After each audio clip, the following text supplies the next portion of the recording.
Bom, prosseguindo com o nosso seminário, vamos falar agora da realidade intermediária que compõe o corpo fluídico do espírito.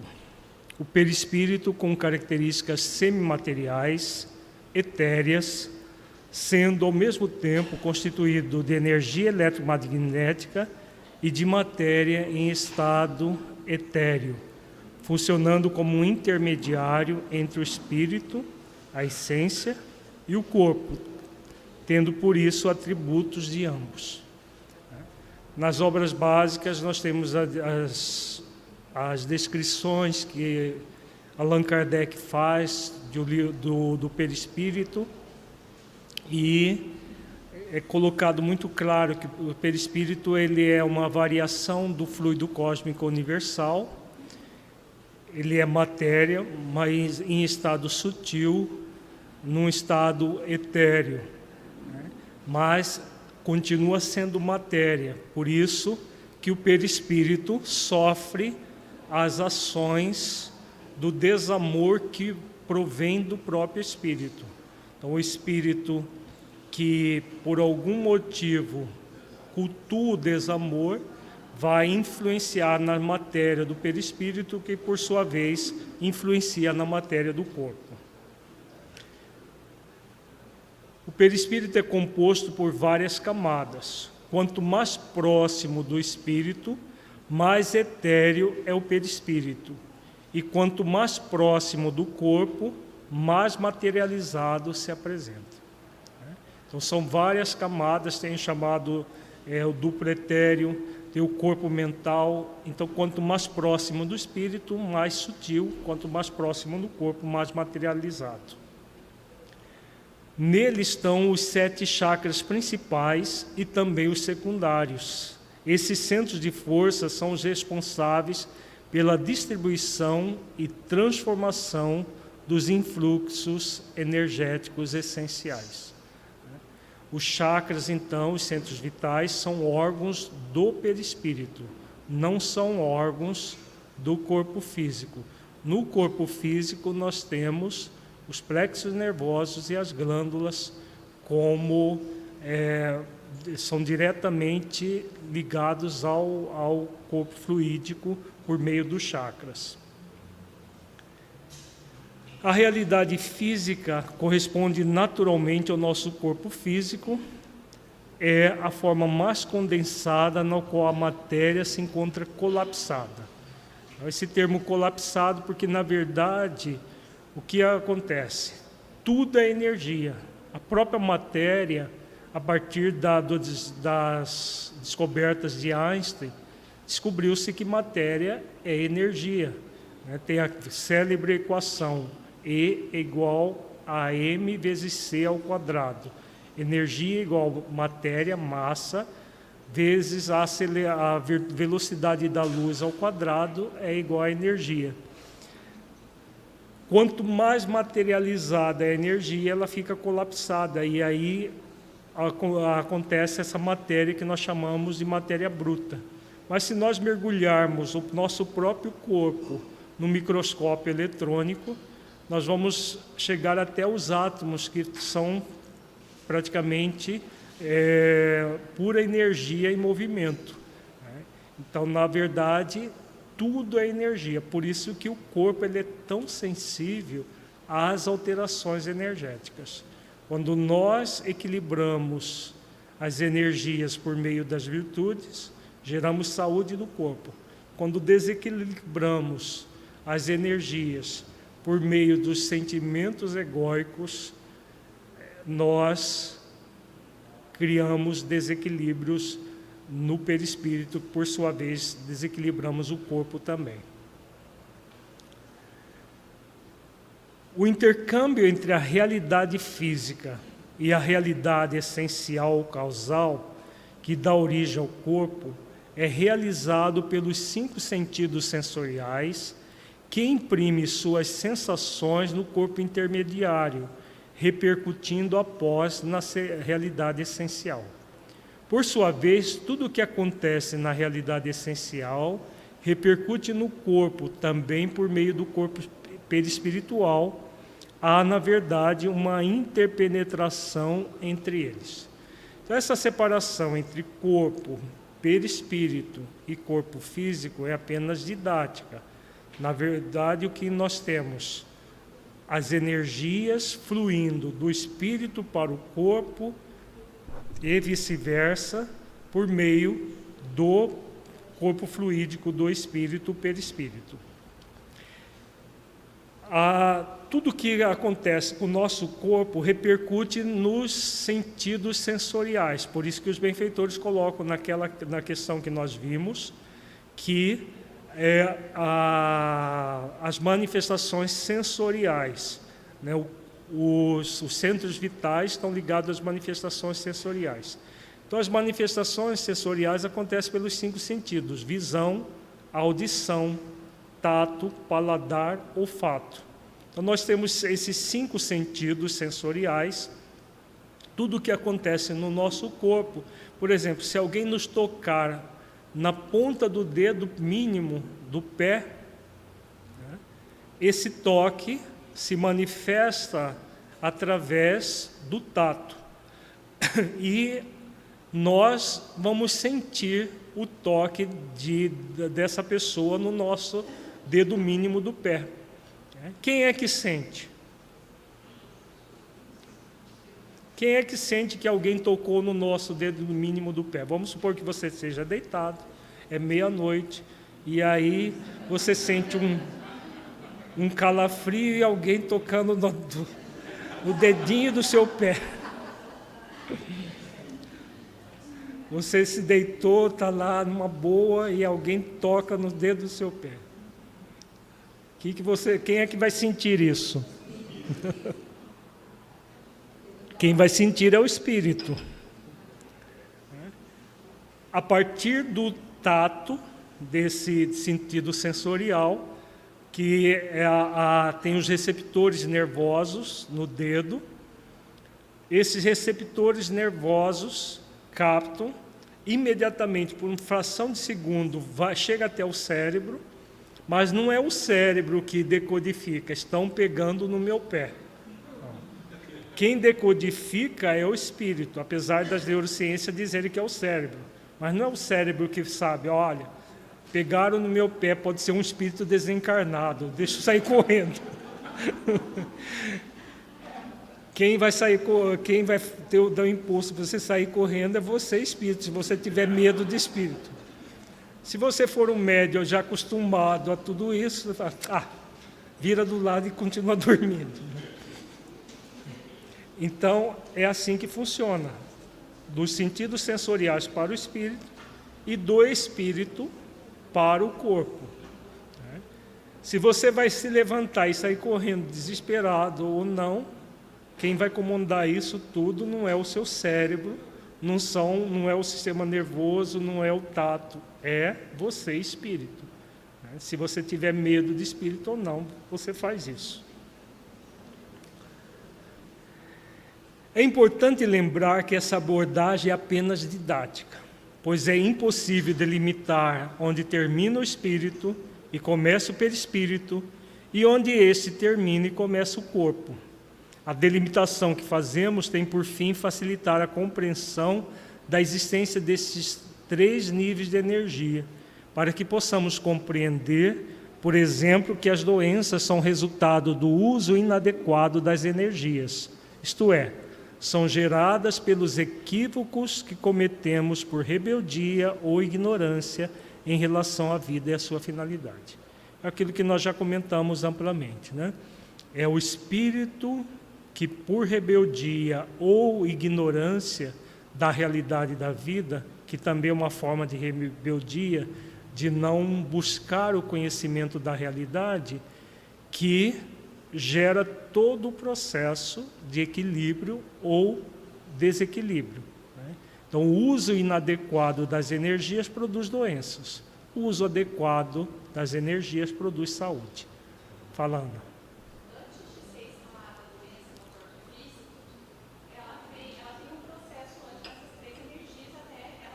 Cadê o microfone? Está aqui, ó, por favor. Repete, por favor, porque senão o pessoal da internet não acompanha. Antes da doença física estar instalada, existe um processo de avisos que o corpo vai dando até essa instalação. Como que funciona esse processo? Ela passa por essa energia psíquica antes de se tornar física? Boa pergunta. Aquele mecanismo, na pergunta da Sueli, antes do intervalo, nós falamos isso. A doença começa no psiquismo, gera alterações energéticas, produz alterações funcionais, até chegar a produzir lesões, né? Então, é esse processo que é o processo do adoecimento do ser humano. O grande problema nosso, no Ocidente principalmente, que nós não nos conectamos com as questões das energias, é que as pessoas não veem os seus problemas emocionais como a causa da doença, né? Os problemas emocionais vão sendo simplesmente empurrados mais para frente. Uma hora dessas eu resolvo isso. A pessoa vai tendo múltiplos sinais de que algo não vai bem com ela. E esses múltiplos sinais, primeiro, são as emoções. A pessoa começa a ter uma tristeza diária, começa a ter um estado de ansiedade, de inquietude, começa a ter manifestações que não são usuais. E o que se faz? Toma um remedinho e resolve. E ela toma um remedinho e resolve, entre aspas. Resolve ou bloqueia. A Solange falava, ou fuma um cigarrinho, ou toma uma bebidinha, ou usa uma droguinha, né? Tem muitas inhas e inhos que as pessoas vão fazendo para, entre aspas, resolver o problema. O que acontece? O problema não é resolvido, né? Ele é camuflado. Então, mascara o processo psíquico. O que vai acontecer? Como o processo psíquico foi apenas mascarado e não foi resolvido, as funções vão sendo alteradas. Então, a pessoa que não tinha, entre aspas, nada, começa a dar algum exame alterado. Aí o médico fica contente, né? O médico materialista. Nossa, agora está começando, porque antes ela não tinha nada. Não tinha, você não tem nada, só não tem nada, porque não acusa nos exames. Enquanto está no nível psíquico somente, os exames não dão nada realmente. Por quê? Porque ainda não houve alterações funcionais. O processo está entre o psiquismo e a energia. Como os aparelhos nossos ainda não medem energias, está se começando agora com o processo de ressonância magnética a medir processos de funcionamento da energia nos órgãos, como no cérebro. Mas futuramente nós vamos ter, com certeza, máquinas como nós temos hoje, para detectar alterações energéticas muito sutis que pode ser indício de predisposição de doenças. E já existe a fotografia Kirlian, mas o processo é muito caro, ainda está muito mais em experiências científicas do que popularizado. Mas futuramente, com certeza, vão ter exames. Hoje, como a gente faz um ultrassom, uma coisa assim, vão ser usuais de detectar essas energias alteradas. Mas na visão materialista, enquanto os exames bioquímicos ou de imagens não geram alterações, a pessoa, entre aspas, não tem nada. Ou, no máximo, ela tem um problema psíquico, o psiquiatra vai lá e resolve. E resolve de que forma? Dentro da visão materialista também, dando remédio. Está com ansiedade? Dá um ansiolítico. Está com depressão? Dá antidepressivo. Está com um processo A, B ou C, vai dando remédio que vai bloqueando as funções do cérebro. Não vai curar a pessoa. Para que haja cura, é preciso trabalhar nas causas psíquicas e emocionais. Quais são os fatores profundos? Nem a psicoterapia tradicional também, porque fica focada nos efeitos. É apenas uma psicoterapia no nível bem consciencial, que vai no âmago das questões profundas do espírito, trabalhando as virtudes, é que vai reverter o processo. Como ainda isso é para uma minoria, já existem trabalhos assim, mas ainda é uma minoria. A grande maioria vai bloqueando os processos. Só que vai bloqueando no nível psíquico, energético, as funções vão alterando. Depois das funções, vão havendo pequenas lesões. Ainda lesões leves, porque, como a gente falou, nós falamos agora há pouco, a homeostase, que é a busca do equilíbrio do corpo e do perispírito, é fantástica. Deus criou um corpo para nós que é de uma beleza. Se você estuda as minúcias do funcionamento, tudo concorre para a saúde. Tudo que provém de Deus é para que nós sejamos sempre saudáveis. É preciso muita rebeldia para produzir doença. É importante a gente saber disso. Porque se não fossem os mecanismos divinos que o próprio corpo já traz e o perispírito traz em maior intensidade, nós viveríamos doentes. Seria impossível a encarnação. Mas, como a tendência de nós termos ser bastante tinhoso, né? É aquela coisa, não quero, eu sei que é para ser assim, mas não quero. E a rebeldia ainda é muito quanto mais, o que vai acontecendo? O processo passa de uma lesão leve para uma lesão de ordem mediana. Daqui a pouco são lesões graves. Quando chega na lesão grave, se o órgão é vital, ele praticamente não tem retorno. Não tem retorno ao nível de saúde que nós poderíamos ter desde o início, se fizéssemos aquilo que é para ser feito. Então, todo o trabalho no nível profundo, dentro dessa visão da consciencial, que é a visão focada nas leis e na prática das virtudes, é eminentemente um trabalho terapêutico, preventivo de doenças, previne as doenças de uma maneira muito significativa para todos nós e pode reverter muitas doenças que ainda não chegaram no nível lesional grave. Mas, para isso, é claro, todo um trabalho que desculpando o pleonasmo, muito trabalhoso, deve ser feito. Como a maioria tem preguiça, né? Muito íntima de muita gente, a preguiça moral não deixa nós fazermos o trabalho. E aí nós vamos levando a vida como pode. toma um remédio aqui, uma dosaldinha ali, e vai levando, e vai empurrando, né? Alírio. Um Rivotril e assim vai indo. Oi. Bom dia. É possível que uma pessoa que nasça com, por exemplo, uma calcificação no cérebro que acarrete uma epilepsia, é possível que essa pessoa, ela vai ter que necessariamente, para controlar as crises, tomar antiepiléticos, né? E para conseguir viver. É possível que a gente sabe que provavelmente essa calcificação decorre de uma série de ações em vidas passadas. Como regredir essa doença? É possível curar em termos espirituais?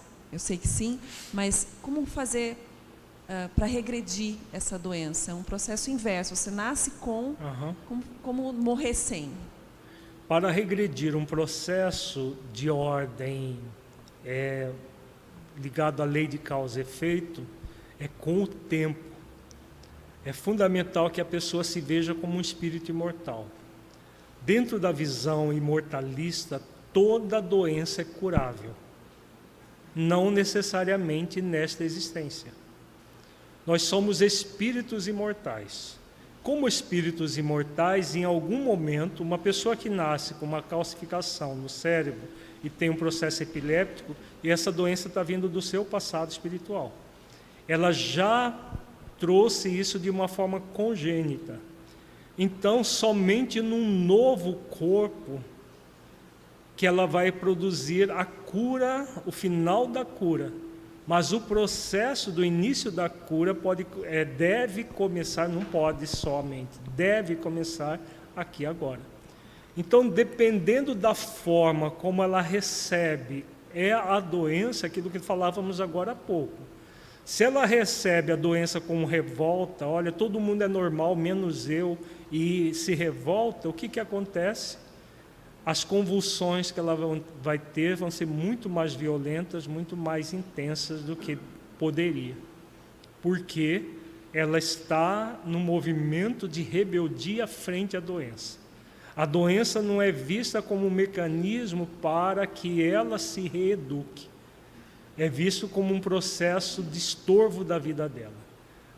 Em algum momento da sua vida como espiritual, ela praticou um ato contrário à lei maior, especialmente. Lei de amor, justiça e caridade. Ela agiu com desamor, com injustiça, com descaridade para alguém, para ela mesma ou para outras pessoas. Então, todas as vezes que nós defraudamos a lei maior, agindo com desamor para nós mesmos ou para os outros, nós estamos produzindo doenças. E essa doença vai persistir até que nós produzamos o último ceitil de amor para resgatar essa doença. Daqui a pouco, não, à tarde, nós vamos estudar a parábola da conciliação com os adversários, que Jesus fala do último ceitil. Esse último ceitil é exatamente esse movimento de purificação que o amor produz para a criatura. Tá? Se ela agiu com desamor, ela vai agir com amor. Só que ela é um espírito imortal. Nós temos uma tendência imediatista. O que as pessoas querem, desejam, na verdade? Cura agora, imediata. Para quê? Para continuar pintando e bordando, fazendo as coisas que sempre fez. Mas como a doença é um fator limitador, o que acontece? O espírito, pela dor, vai sendo convidado de uma forma dolorosa a ir até o amor. Quanto mais amor a pessoa exercita, mais saudável ela vai ter, dentro da relatividade de saúde que nós estamos falando. Uma lesão, não, aquilo que nós falávamos agora há pouco, se é uma lesão gerada por um infarto, ou se é uma lesão que a pessoa trouxe já do passado espiritual, não tem como ela curar-se daquela lesão.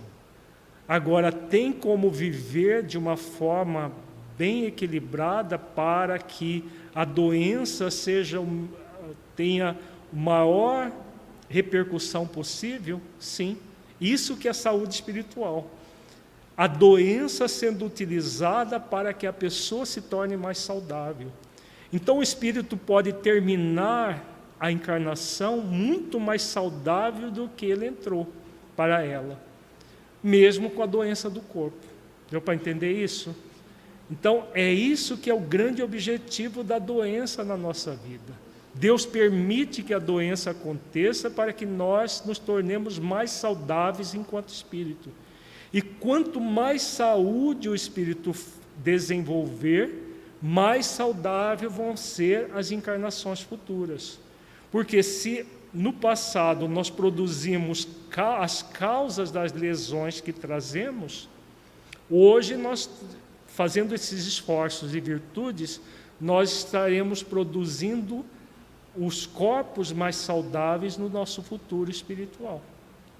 Então não é um processo de acomodação à doença, nem de conformação com o processo, é de acolhimento e de busca de saúde espiritual. Todo o trabalho de amor e de compaixão por nós mesmos, isso nós vamos ver à tarde em detalhes, é o movimento de você se acolher amorosamente, com uma profunda compaixão, para que você possa se tornar espiritualmente mais saudável.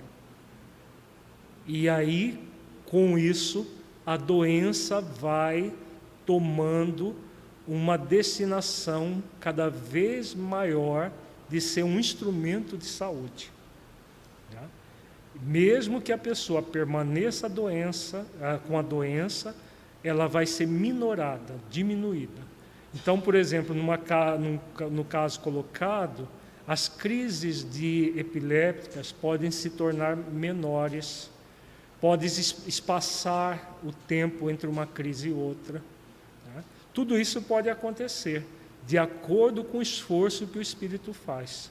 Uma doença que era para produzir uma lesão X, produz uma lesão bem menor do que estava no programa da pessoa.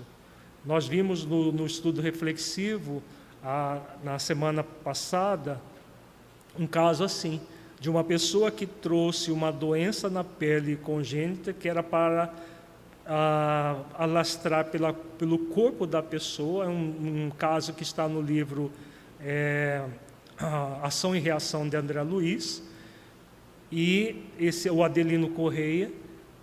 Pelo exercício amoroso que ele passou a ter, cada vez mais intenso, o que aconteceu com a doença que era para alastrar para o corpo todo? Ficou restrita a determinadas partes do corpo, e assim mesmo os benfeitores espirituais faziam de tudo para reduzir mais ainda, para que ele pudesse produzir maior soma de bem e de amor que ele estava fazendo.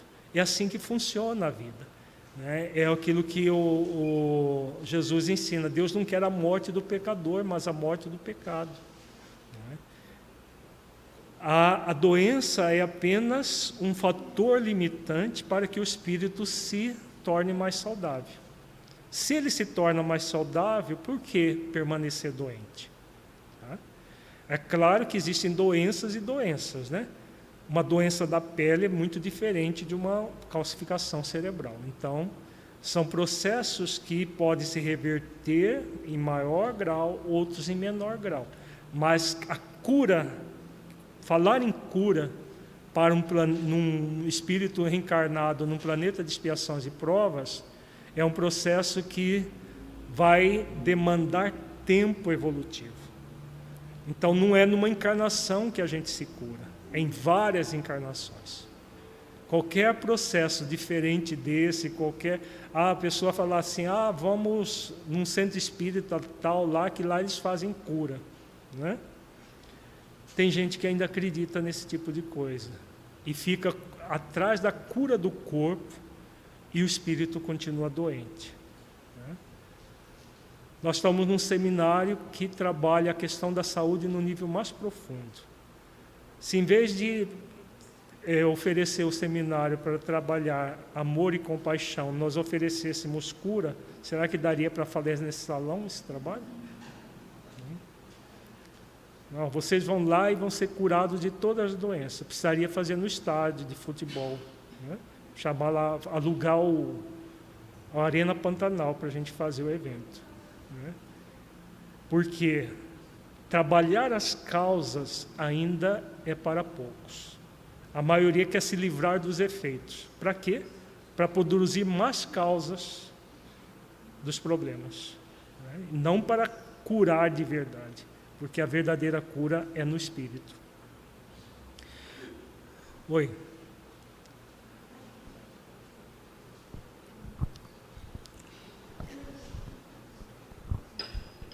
Eu gostaria que você discorresse acerca de uma alteração perispiritual bastante citada por André Luiz, que são os ovoides.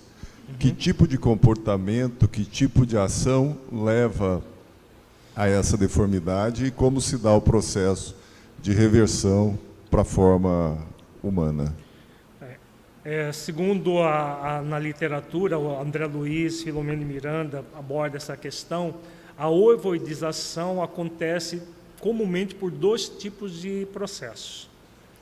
A culpa intensa, que é o movimento de ódio a si mesmo. A culpa nada mais é do que o auto-ódio. A pessoa se julga, se condena e se pune por algum ato que ela praticou. Então, esse processo de culpa gera uma monoideia. A monoideia, que é aquela ideia fixa: eu preciso sofrer, eu preciso sofrer, eu preciso pagar sofrer por causa desse ato que eu pratiquei. O que vai acontecendo? Nessa ideia fixa de que ela precisa sofrer, ela vai bloqueando todas as energias que equilibram o perispírito. E aí, o que vai acontecer? Uma degeneração transitória, porque ninguém se torna ovoide para sempre, e ovoide não necessariamente fica no formato de ovo. A ovoidização pode ser até um formato de ameba, formato de polvo, é uma degeneração do perispírito. Então, essa ideia fixa, focada na culpa, no mecanismo autopunitivo, faz com que o bloqueio dessas energias sutis que provém do espírito para dar forma ao perispírito, que por sua vez dá forma ao corpo físico. A ovoidização não acontece no mundo físico, acontece só no mundo espiritual. Como ela não tem mais o corpo físico, o perispírito vai se degenerando até se deformar. A outra causa é o ódio a terceiros, a outras pessoas. Aquele ódio tão intenso também, a pessoa entra na monoideia em relação ao ódio, a desforra, a vingança. Ela vai nesse processo também produzindo uma ideia fixa, bloqueia as energias e a deformidade do perispírito também, da mesma forma que o auto-ódio. Então é sempre o ódio a si mesmo ou o ódio ao próximo, que vai degenerar por um processo de fixação mental no perispírito. E aí a deformidade acontece. Por quê?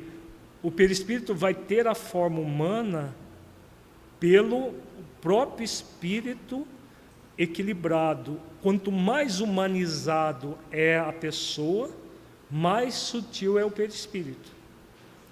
Humanização no sentido de nos tornarmos pessoas virtuosas. Quanto mais instintiva, animalizada ela for, mais grosseira, num processo de desumanização, porque a ovoidização é um movimento de desumanização da criatura. Ela se torna tão odienta a si mesma ou ao próximo, às vezes as duas coisas, que ela se desumaniza e aí ovoidiza como uma consequência. E a reencarnação desse espírito? Quanto que vai ser possível? É possível ele se reencarnar antes de recuperar a forma se é possível, humana? Um ovoide, ele reencarna nessa condição de ovoide? Ou esse trabalho é feito ainda na espiritualidade? Pelo que nós conhecemos na literatura mediúnica, André Luiz e Filomeno, que abordam mais essas questões, a ovoidização é por processos ligados à mediunidade. Às vezes o ovoide é trazido para uma incorporação e aí o perispírito se for possível, recomposto. Tá? Nos casos, porque cada caso é um caso, não tem como dar uma regra geral. E tem outros casos que eles falam que somente a reencarnação.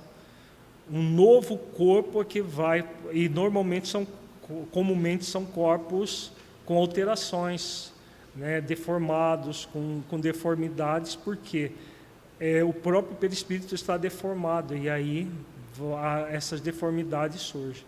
Tá? Isso acontece tanto nos fenômenos de ovoidização, quanto nos fenômenos de zoantropia e de licantropia. Muitas vezes, somente uma nova reencarnação, com um novo corpo, para que o perispírito volte à humanidade e depois, numa outra existência, que ele vai voltar a ter um perispírito normal. Todas as vezes que, por ignorância ou rebeldia, agimos contrariamente à lei de amor, justiça e caridade, que nos orienta para o progresso, temos por consequência um bloqueio energético do ser essencial. Como é ele que fornece a energia que nos mantém a vida, ao ser bloqueado, o resultado será um desequilíbrio energético do corpo fluídico, que por sua vez produzirá no corpo físico a interferência de que é alvo, a qual se manifestará como doença mental e física. Então aqui resume tudo que nós já falamos. Até essa questão da ovoidização, né, o ódio nesse nível tão intenso, ele é uma tentativa de defraudar a lei de amor, justiça e caridade de uma forma muito grave. Né? Então pode, dependendo do grau de tentativa de defraudar a lei de amor, né? Porque uma culpa, por exemplo, pode ser uma culpa corriqueira e pode ser uma culpa tão intensa, cultuada durante anos a fio. Né? E às vezes, claro, no caso do ovoide, ele transfere a culpa da encarnação para a vida espiritual e fica ali naquela monoideia até degenerar. Todos são movimentos contrários à lei de amor, justiça e caridade, que é a lei que nos convida a evoluir e crescer com base no amor. As doenças têm, vistas assim, um caráter positivo, pois alerta o indivíduo sobre os equívocos a que ele está se lançando, ou já se tenha lançado, para que possa corrigi-los. São, portanto, mecanismos de alerta que convidam a pessoa a perceber os fatores espirituais, psíquicos e emocionais que estão originando os desequilíbrios energéticos, para que possa transmutar essas deficiências pelos exercícios de amor. Disso resultará um retorno ao equilíbrio e, consequentemente, à saúde. Já comentamos bastante sobre isso. A doença é sempre um mecanismo de alerta. Jamais vai ser um estorvo. Mas dentro da visão hedonista, materialista que nós vivemos, ela é um estorvo da nossa vida. Que droga essa doença. Porque, na verdade, a pessoa quer usar o corpo para outras coisas que não são próprias para a encarnação. Por isso a doença é vista como um estorvo. A doença, portanto, realiza o papel de estimuladora do processo evolutivo do ser humano, pois tem função disciplinadora e reguladora, convidando o ser ao equilíbrio, quando por seus atos ele disso se afasta. Ao ficar doente, a pessoa sente vontade de recuperar a saúde e, com isso, é convidada pelos mecanismos criados por Deus a buscar a estabilização de sua conduta, a fim de se libertar da enfermidade. Então, vejamos que a doença tem essa função disciplinadora e reguladora. Quem é que gosta de ficar doente? Levanta a mão. Ninguém gosta, né? mas nós vivemos produzindo doenças. Quando ela vem, é sinal de que alguma coisa está nos afastando do equilíbrio. Qual que deve ser a atitude amorosa e compassiva do ser que já tomou consciência de que a doença ela é disciplinadora e reguladora?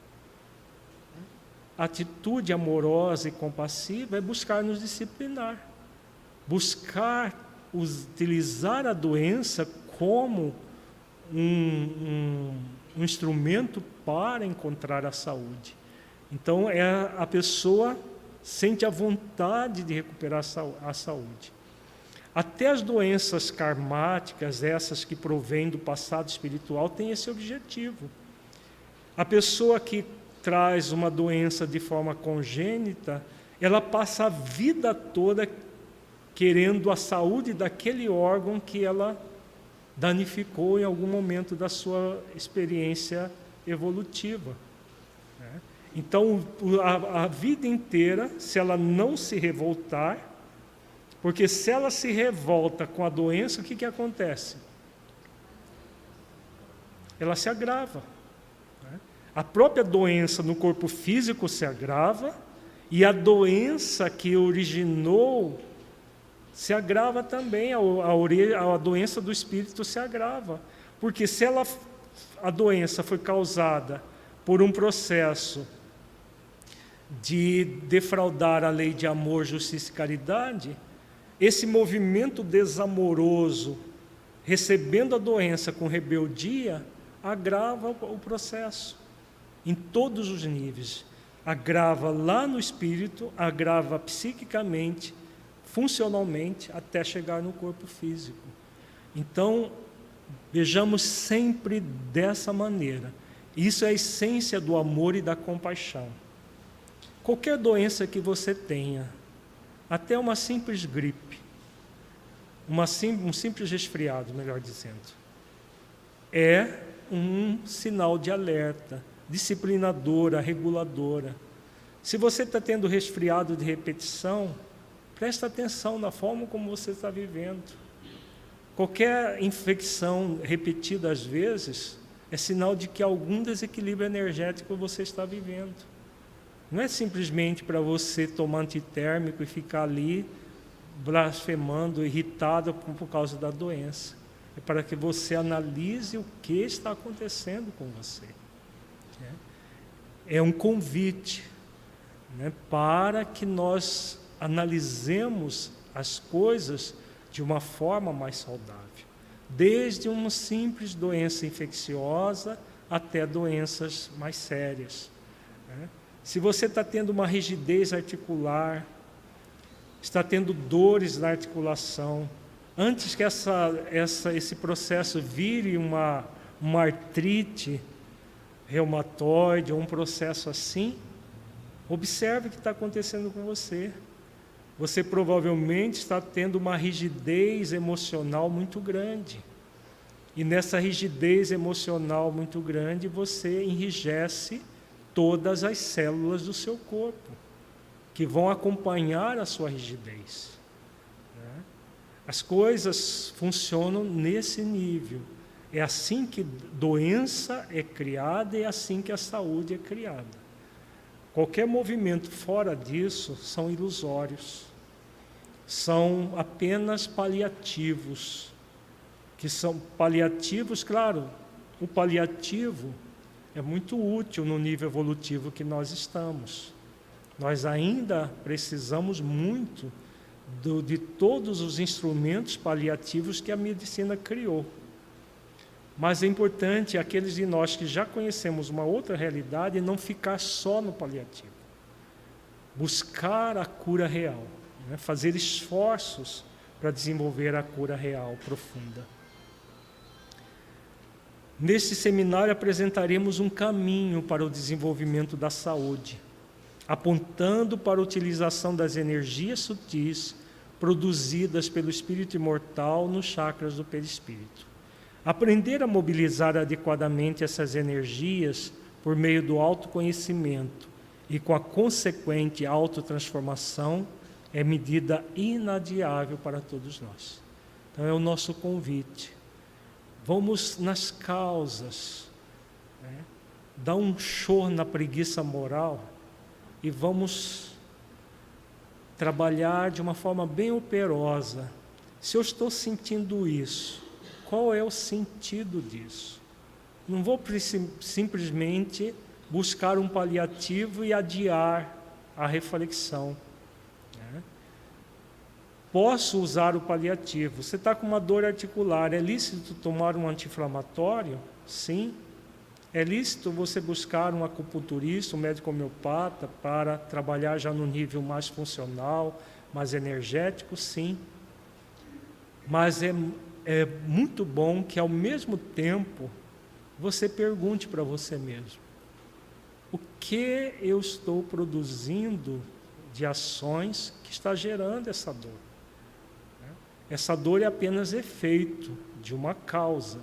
Se é efeito de uma causa, aprender a mobilizar adequadamente essas energias por meio do autoconhecimento é fundamental.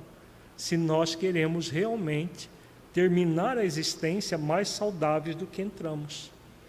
Nós podemos passar por várias doenças ao longo da existência e terminar esta existência muito mais saudáveis do que ao reencarnar, apesar de todas as doenças, se fizermos esse trabalho de autoconhecimento e autotransformação, que as doenças são um instrumento.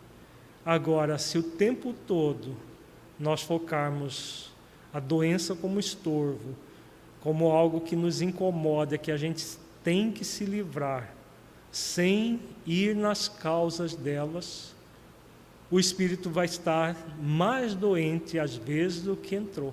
Não que ele tenha regredido, é que ele passou a existência inteira produzindo mais doença.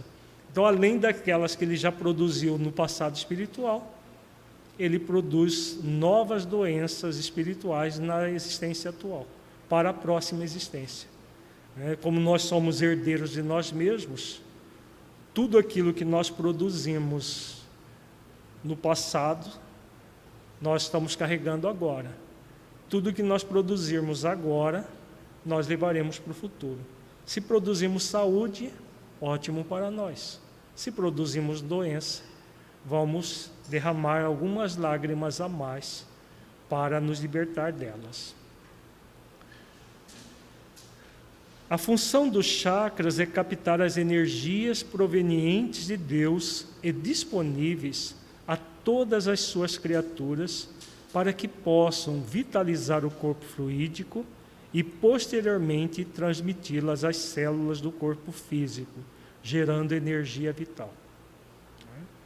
Então, Deus é a grande força onipotente do universo. Essa força onipotente irradia a sua energia amorosa para todo o universo. No Livro dos Espíritos tem uma questão muito significativa que fala disso. A providência divina, Deus, a misericórdia, a providência, atende a todas as criaturas divinas, por mais ínfimas que sejam.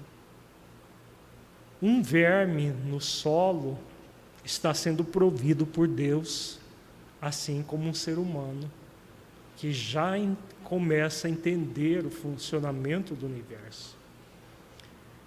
Os chakras do perispírito, eles captam essas energias divinas e vão catalisar, distribuir essas energias para todo o corpo. Para que haja essa distribuição, o quarto chakra, que é o chakra do amor e da compaixão, aqui no centro do nosso peito, é necessário que ele esteja funcionando a contento, com equilíbrio.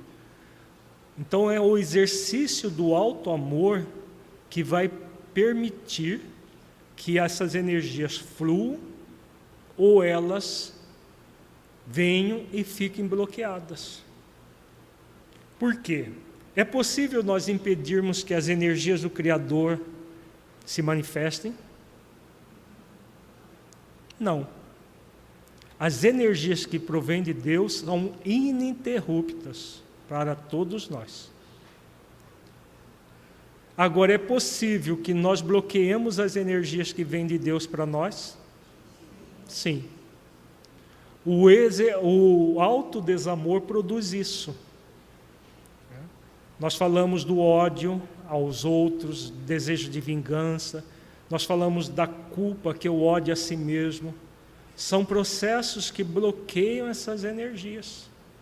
Então é como se a pessoa fosse, por exemplo, todos os dias tomar um banho no chuveiro de guarda-chuva. Eu quero tomar um banho, nossa, estou com calor danado, e eu vou de guarda-chuva no chuveiro. Alguém sem consciência faz isso? No chuveiro a gente não faz, né? Porque a gente quer tomar o banho. Mas com as energias divinas, tem gente que não coloca só guarda-chuva, não, põe uma armadura inteira no corpo para bloquear as energias. Tal o nível de movimento de desamor que a pessoa cultua. Cria verdadeiras armaduras medievais para se isolar das energias divinas. É possível isso, gente? Muita gente faz isso diariamente. Diariamente põe a sua armadura e sai para, entre aspas, viver. Na verdade, é uma vida de pouco significado, de péssima qualidade. Mas a pessoa faz isso, impedindo o funcionamento, o fluxo normal das energias. Pesquisas recentes acerca do funcionamento da acupuntura têm comprovado a existência dos chakras, dos meridianos e pontos de acupuntura, que são microchakras ligados aos chakras principais por canais de energias. A gente já falou sobre isso, até as cirurgias que se fazem com anestesia, com acupuntura. Fisiologicamente, os chakras atuam como transformadores de energia, tornando-a mais condensada para poder ser utilizada no corpo físico. As energias por eles captadas estimulam nos sistemas nervoso e endócrino a produção de secreções hormonais que geram o funcionamento dos órgãos do corpo físico. Então, como que funciona fisiologicamente? As energias que provêm do Criador, da vida, que nos mantém a vida, flui ininterruptamente. É captado, no nosso caso, no ser humano, pelo 7º chakra, bem aqui no topo da cabeça, que funciona como se fosse uma antena parabólica, captando as energias. Quando nós estamos vibrando em amor, essas energias são captadas, são distribuídas por meio do 4º chakra e flui a energia do topo da cabeça até a base da coluna e daí vai sendo distribuída por todo o corpo. Da base da coluna até o topo da cabeça, nós temos as glândulas endócrinas. Nos membros, nós não temos glândulas endócrinas. Nós temos glândulas exócrinas, que são as glândulas que produzem suor, que produzem gordura sebácea, que lubrifica a pele. Mas as endócrinas, elas são as glândulas ligadas aos 7 chakras principais.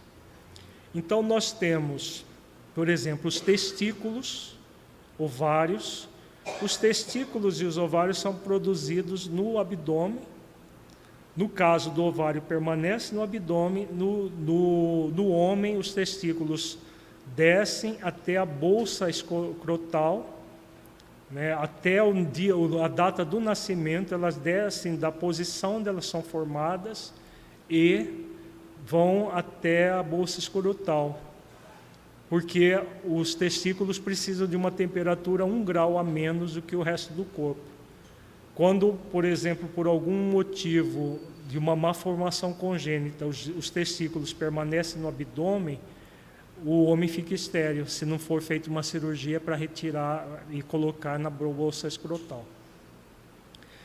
Porque a temperatura dentro do abdômen esteriliza o testículo. Então, a posição que eles ocupam, tanto na embriogênese quanto no caso dos ovários, está entre o segundo chakra, que é o chakra do prazer, tá? Ligado às funções sexuais. O primeiro chakra tem a ver com a glândula suprarrenal, que é a glândula que produz hormônios muito importantes para a manutenção da vida. Adrenalina e noradrenalina e os hormônios esteroides, que atua, o cortisol, por exemplo, que atua no funcionamento de todo o organismo. E em situações de estresse, por exemplo, eles ampliam para que a pessoa tenha recursos de manter a vida. Em situações de perigo, por exemplo, o primeiro chakra, que é o chakra da segurança, imediatamente estimula a glândula suprarrenal a produzir adrenalina e cortisol para que a força da pessoa seja decuplicada, para que ela possa fugir daquele perigo ou lutar, se não for o caso, se não tiver a alternativa de fugir, contra aquele perigo. É isso que leva, por exemplo, uma mãe a abrir a boca de um crocodilo e tirar um filho de dentro da boca de um crocodilo. Isso já aconteceram várias vezes, não sei se aqui no Pantanal, mas na Flórida vive acontecendo. De crianças serem pegas por aquele chamam de alligator, que são os jacarés da Flórida. Até em inglês é diferente, né? Não é jacaré, é alligator. E aí eles têm uma força descomunal. A mãe vai lá, abre a boca do bicho e tira o filho. Aconteceu uma vez até num zoológico na Flórida. Por quê? Porque esse é um processo instintivo de lutar lutar pela própria vida e lutar pela vida da prole, né? Do caso do filho. E isso amplia a força muscular de uma forma muito grande, muito intensa, para a pessoa fugir do perigo ou lutar contra o perigo. O terceiro chakra, por exemplo, está ligado à parte endócrina do pâncreas, que produz dois hormônios muito importantes no metabolismo do corpo, a insulina e o glucagon. São hormônios fundamentais. Nós não vamos entrar em detalhe da fisiologia desses hormônios e tudo mais, porque não é o nosso objetivo.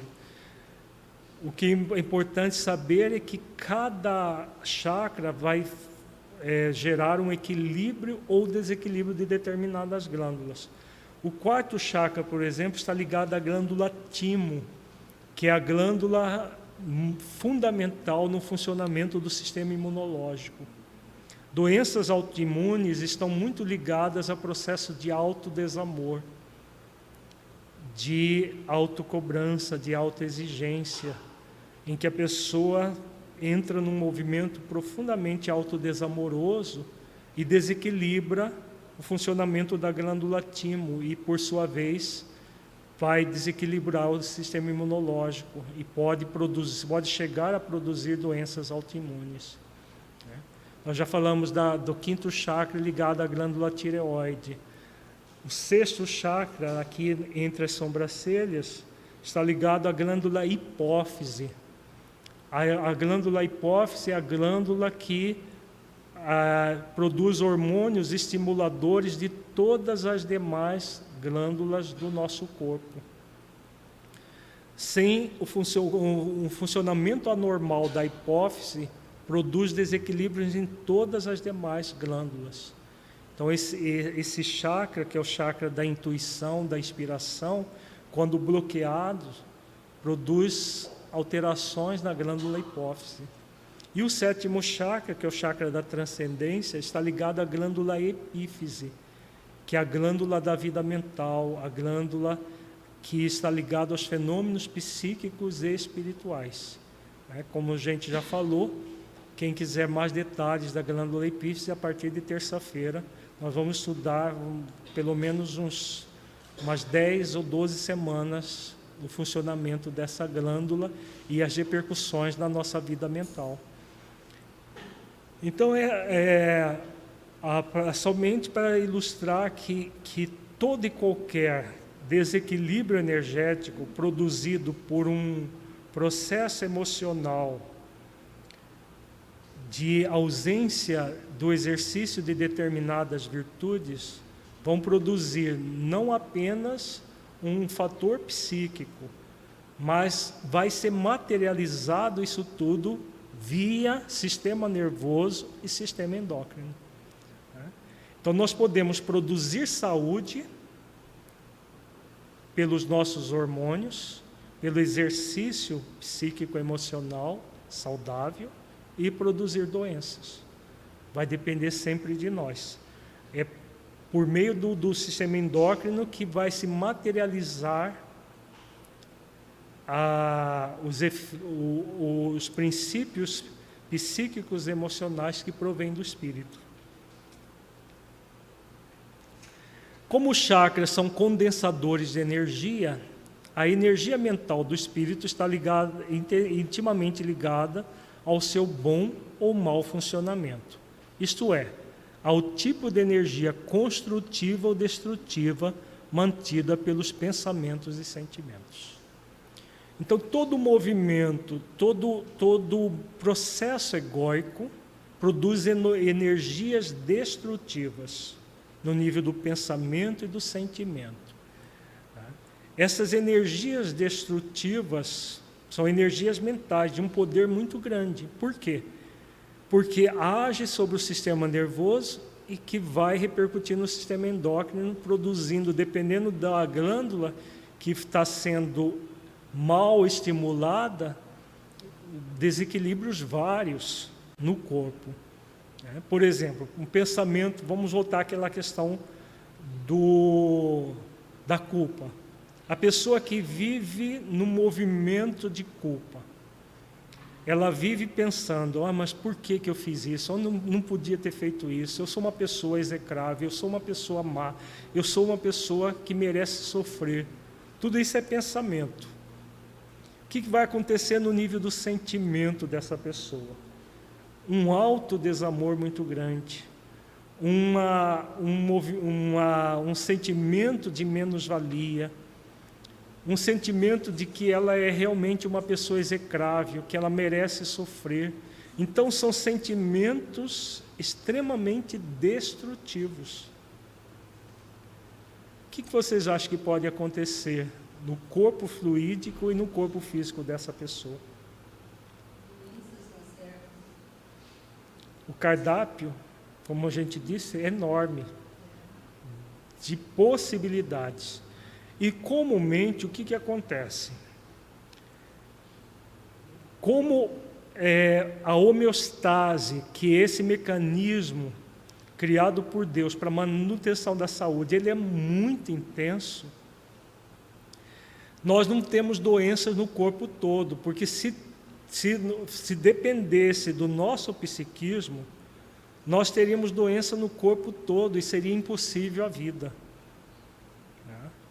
Pelo nível de energia destrutiva que muitas vezes nós acarretamos para o nosso corpo. Então, o que acontece? Acontece da pessoa trazer doenças em determinados órgãos. Na homeopatia nós chamamos esses órgãos de órgãos de choque. Como que funciona os órgãos de choque? A partir de processos de desequilíbrios que provêm de outras existências. Por exemplo, uma pessoa que fumou durante anos a fio, numa existência anterior. Produziu, por exemplo, um enfisema pulmonar, que é uma destruição dos alvéolos pulmonares. Essa pessoa desencarna, sofre as consequências do desequilíbrio que ela produziu no seu corpo, né? Porque não é porque morreu que ela volta para o mundo espiritual normal, porque se destrói os alvéolos pulmonares, o que acontece no perispírito de uma pessoa fumante, que fumou durante 30, 40, 50 anos? O que pode acontecer, Solange? Ela que é pneumologista. Leva o microfone para ele.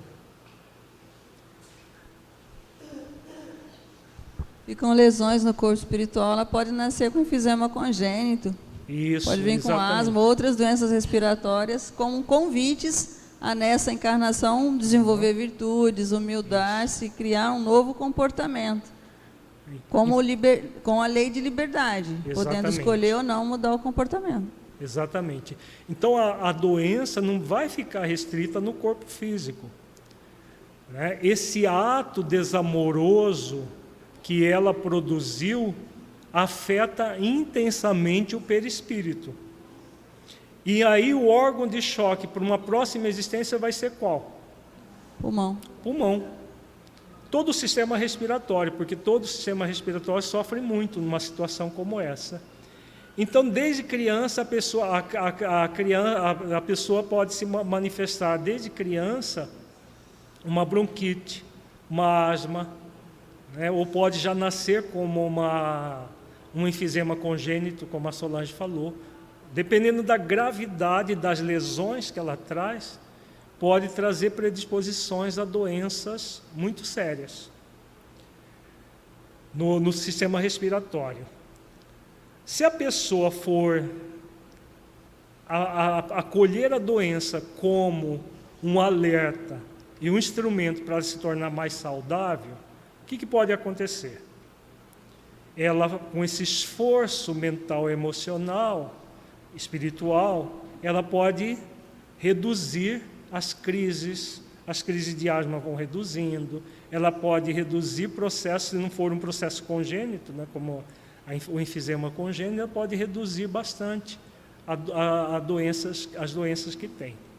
Mas vamos supor que essa pessoa continue com a rebeldia e já na adolescência comece a fumar de novo.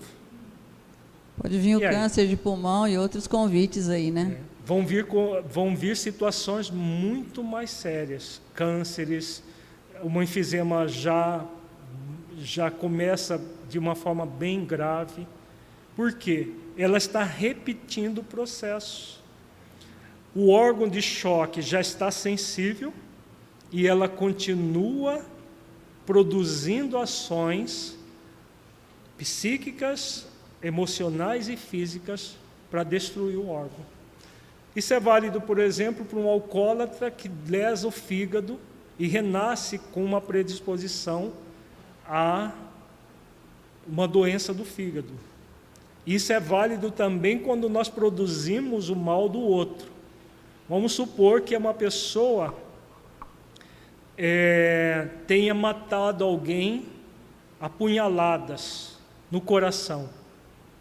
No livro Missionários da Luz tem um caso desse, o caso do Segismundo, que matou o seu rival, aquele que era o esposo da mulher que ele se apaixonou.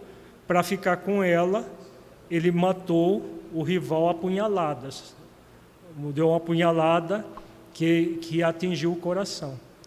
Então, quando nós fazemos isso a alguém, o que nós estamos fazendo de fato? Pela lei de causa e efeito. E pela lei de amor, justiça e caridade. Estamos produzindo no nosso próprio perispírito. Nós podemos matar alguém, mas produzimos uma lesão no nosso próprio perispírito. Então, o Segismundo, por exemplo, do Missionários da Luz, já nasceu com uma predisposição a uma doença cardíaca. E André Luiz faz uma pergunta a Alexandre muito interessante, que seria matemático, ele teria que ter essa doença necessariamente. Alexandre disse que não, Ele viria com a predisposição, mas ele poderia não ter a doença, só ficar na predisposição. Ele poderia ter a doença que estava no programa e poderia também agravar muito a doença. Então funciona assim, né? Vai depender da energia mental construtiva ou destrutiva que nós vitalizarmos. Se a energia mental é construtiva, até predisposições que nós já trazemos, podemos reduzi-las. Se a energia mental é destrutiva, até predisposições nos órgãos de choque que nós trazemos, podemos agravar de uma forma assustadora.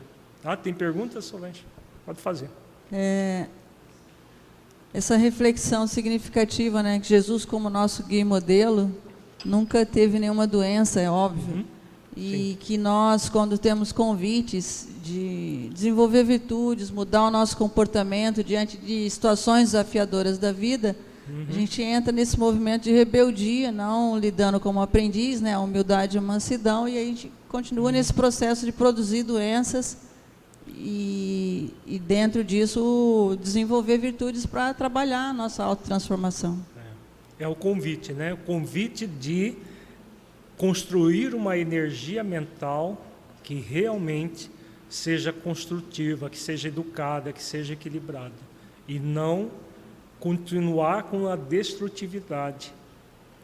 Porque, como falamos, a doença é apenas um sinal de alerta. É um caminho para que nós vitalizemos saúde. Oi.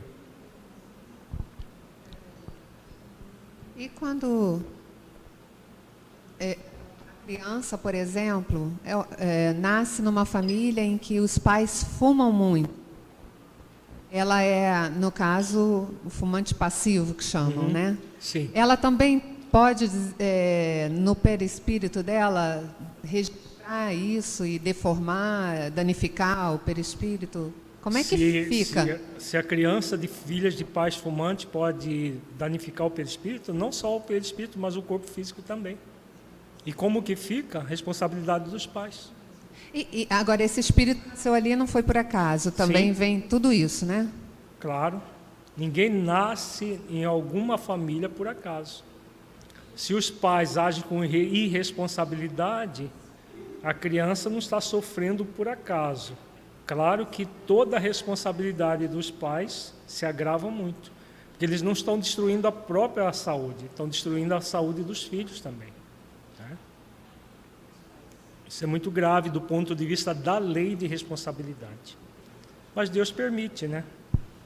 Deus permite, porque é aquilo que Jesus, o próprio Cristo ensina, é necessário que haja escândalos, mas ai daqueles por quem o escândalo venha. Os chakras são fundamentais para o funcionamento da mente e do corpo, proporcionando-nos saúde ou doença, dependendo das energias que por ele canalizamos. Já comentamos bastante isso. Para que possamos nos conduzir por uma energia mental construtiva, superando a subconsciência com a plenitude de consciência no rumo da superconsciência, é fundamental estabelecermos uma vigilância constante dos nossos pensamentos e sentimentos. Já ensinou Cristo várias vezes: vigia e ora para não cairdes em tentação. Então as tentações estão aí, por toda parte. A tentação da rebeldia, a tentação de ver a doença como um estorvo e não como um sinal de alerta. São várias as tentações. Somente a vigilância, a oração são instrumentos fundamentais para que nós possamos corrigir rumos, os nossos caminhos. Quando cultuamos a invigilância, atuamos de forma subconsciente, criando inibição ou congestão das energias. Em consequência, os chakras funcionam de maneira desequilibrada. Então, nós podemos produzir um excesso de energia ou uma falta de energia, inibição ou congestão. Nós vamos ver em detalhes o que gera a inibição e o que gera a congestão dos chakras. Assim, as crenças imitadoras e os pensamentos automáticos passivos, juntamente com os sentimentos evocados por eles, geram uma hipoatividade do chakra que fica inibido. De outro lado, as crenças imitadoras e os pensamentos automáticos reativos, juntamente com os sentimentos evocados por eles, geram uma hiperatividade do chakra que fica congestionado. Então, o que seriam essas crenças, esses pensamentos, crenças imitadoras e pensamentos automáticos passivos? Aqueles que tentam negar um processo. Eu não consigo, eu não dou conta, não sou capaz, é muito difícil. Tudo isso é passivo, inibe a pessoa. Tá? Crenças imitadoras, pensamentos automáticos reativos. É aqueles que fazem com que a pessoa se obrigue a alguma coisa. Eu tenho que fazer isso, eu não posso deixar de fazer isso, eu tenho que isso, eu tenho que aquilo. E a pessoa se tumultua, congestionando as energias. Existe, por exemplo, emoções passivas. Tristeza, por exemplo, é passiva. Ansiedade é reativa. Raiva, reativa. Então, a pessoa com raiva, ela fica energeticamente, inclusive, fica congestionada. O nosso corpo, por exemplo, com raiva, o que acontece? A respiração não fica ofegante, o coração bate mais rápido. Quando a pessoa está numa crise de cólera, tudo isso é congestionamento. É só lembrar, trânsito congestionado, tem excesso de carro. O trânsito praticamente sem carro, num domingo, 6 horas da manhã, você vê lá o trânsito quase sem carro. Então, ele está a ausência de fluxo do carro. A energia é a mesma coisa. A tristeza, por exemplo, ela inibe. O desânimo, por exemplo, inibe. Então, a pessoa vai ficando cada vez mais hipoestimulada, enquanto que no congestionamento ela fica hiperestimulada. Agora, se no corpo nós sentimos isso, imagina nos chakras, que eles são movimentados por energias sutis. Quando, por exemplo, uma pessoa tem uma crise de cólera, que chega a bufar pela boca, tem gente que bufa mesmo, bufa, sai espuma pelo canto da boca.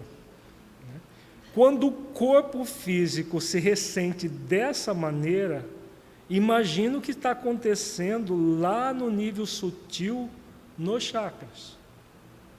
Dá para imaginar? Então, as energias ficam...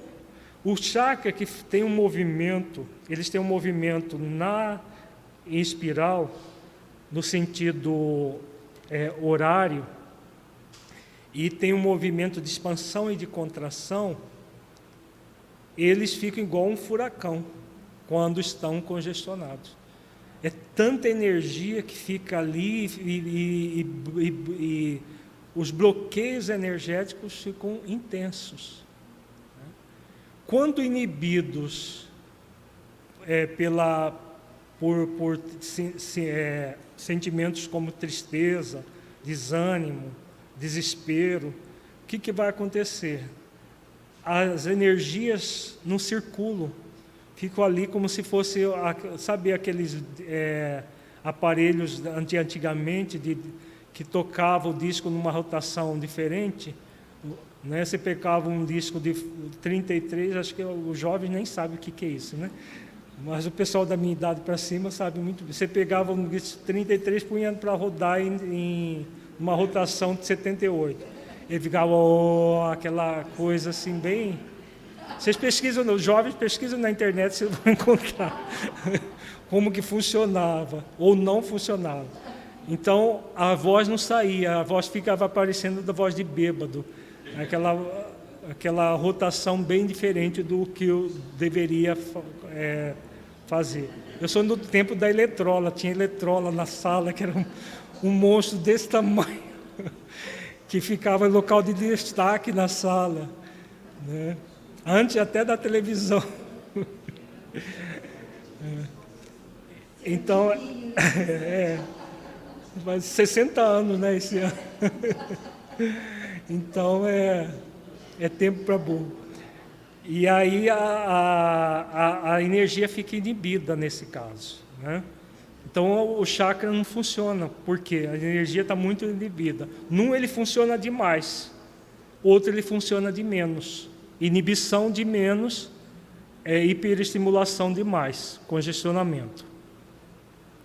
Associados ao corpo físico por meio de um plexo nervoso e uma glândula endócrina, há 7 grandes chakras principais e vários secundários. Nós não vamos tratar dos secundários, porque são muitos no corpo todo. Até os pontos de acupuntura são microchakras na pele, né? A acupuntura não é você colocar agulha em qualquer lugar do corpo, tem os lugares específicos, que são os microchakras. São chakras secundários ligados aos chakras principais por energias, canais de energia sutis. Também uma palavra sânscrita para designar são os nadis. Nadis são os canalículos de energia que ligam um chakra no outro. Os grandes chakras estão situados em uma linha vertical que sobe da base da nossa coluna até a cabeça, embora no plano do perispírito. O mais baixo, chamado chakra raiz, fica perto do cóccix. O segundo chakra, chamado sacral, situa-se logo abaixo do umbigo. O terceiro, do plexo solar, situa na metade superior do abdômen, abaixo da ponta do externo, chamada boca do estômago, popularmente. O quarto, também conhecido como chakra cardíaco, pode ser encontrado na parte média do externo, próximo ao coração e da glândula timo. O quinto chakra, o da garganta, localiza-se no pescoço, próximo ao pomo de Adão, na região da tireoide e da laringe. O sexto chakra, o chakra da testa, situa-se na parte média da fronte, ligeiramente acima do cavalete do nariz, aqui nesta posição. O sétimo chakra, o coronário, está localizado no topo da cabeça, aqui no alto da cabeça. Os chakras controlam o fluxo da energia vital que circula nos diferentes órgãos do corpo. Quando estão funcionando de forma adequada, fortalece e equilibra o sistema fisiológico, um determinado sistema fisiológico. Seu funcionamento anormal produz alterações do sistema correspondente do corpo físico. Essas alterações, contudo, não acontecem apenas em um sistema, uma vez que os chakras são interligados entre si. Por isso, quando a pessoa adoece, a manifestação mais intensa da doença acontecerá em um determinado órgão, mas todos os demais são afetados, porque energeticamente não há separação. Todo o conjunto adoece, né? Então, isso é também uma visão energética, porque para o médico materialista, só um órgão adoece, né? Então, o especialista daquele órgão trata daquele órgão. Quando surge qualquer manifestação no outro órgão, ele já manda para outro especialista que não é da área dele, né? E o outro especialista vai cuidar do outro órgão. Na medicina ocidental, ela está cada vez mais fragmentada nesse sentido. Já existem subespecialidades dentro da especialidade, né? Tem gente, por exemplo, na ortopedia, por exemplo, tem gente que cuida só de joelho, tem gente que só cuida de tornozelo, e assim vai se especializando cada vez mais. Como se nós fôssemos pedaços, como se fosse Lego, né? A gente é feito de Lego, aquelas coisinhas de montar, então tem essa peça aqui, essa peça aqui, essa peça aqui. Isso é uma visão não energética. Na visão energética é tudo interligado. Não tem como separar um órgão do outro, assim como não tem como separar um chakra do outro. É claro que determinados órgãos, como determinados chakras, podem estar mais doentes do que o outro, dependendo da energia. Por exemplo, uma pessoa que cultua a insegurança existencial, por exemplo, vai gerar mais manifestações no primeiro chakra, que é o chakra da segurança. mas repercute no segundo chakra, no terceiro chakra do poder, no quarto do amor e assim sucessivamente. Então, porque todos eles são solidários. Quando você trabalha para a saúde de um chakra, você está trabalhando para a saúde de todos. Quando você se recusa a desenvolver determinadas virtudes que equilibram um determinado chakra, você está também gerando repercussões de doença em todos eles. Oi.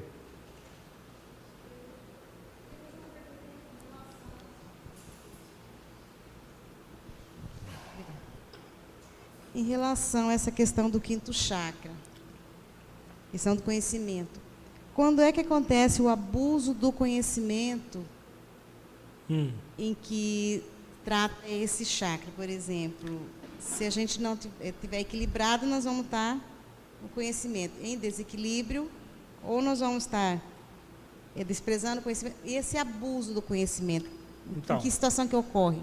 Você pode aguardar a sua pergunta para tarde, porque nós vamos... Sim. Vai ter um momento específico para trabalhar tudo isso. Os abusos e o equilíbrio de cada chakra e na função dele o que acontece. Para você entender melhor é preciso mostrar os esquemas depois.